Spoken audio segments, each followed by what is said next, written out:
আজকে বাংলাদেশের সবচেয়ে বড় সমস্যাগুলোর একটা হলো দুর্নীতি।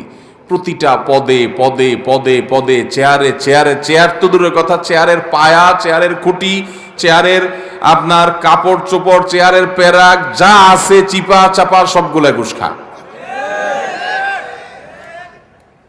একটা টিকিট কিনতে যাবেন ট্রেনের, নাই, কালোবাজারি হয়ে গেছে, ঠিক না ভাই? ঠিক।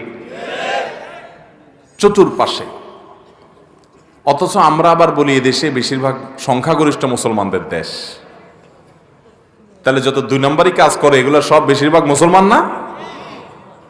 কারণ বেশিরভাগ মানুষই তো মুসলমান, নামে মুসলমান। এর নামে মুসলমানের জন্য আল্লাহ জান্নাত তৈরি, অতএব হারাম ছাড়বো তো ইনশাআল্লাহ।